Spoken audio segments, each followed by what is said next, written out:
Sino po ba ang magbabayad ng agent?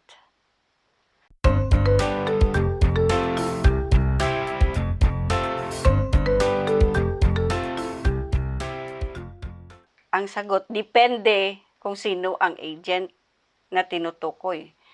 Sa China, may agent. Diyan sa Pinas, may agent din.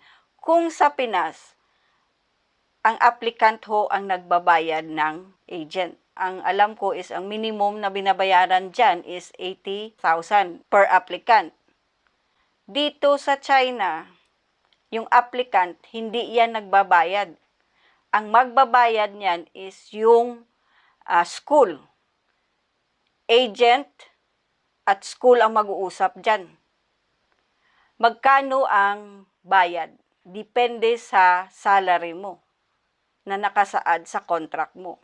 So, halimbawa, yung contract mo, yung nakasulat sa contract mo is 10,000 RMB, yun ang ibabayad ng school sa agent mo dito sa China. So, wala kayong babayaran. If and only if may sumingil sa inyo o nagsingil sa inyo ng pera na agent na you need to pay 3,000, 5,000 RMB, naku po, mag-isip na kayo at magtanong-tanong kung ito ba ay legit o hindi.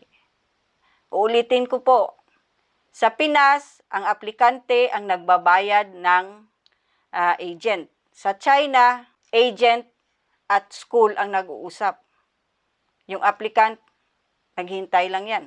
Ang magbabayad dito sa agent sa China ay yung school mo. Magkano uli? Depende kung magkano ang nakasaad sa contract na pinirmahan nyo.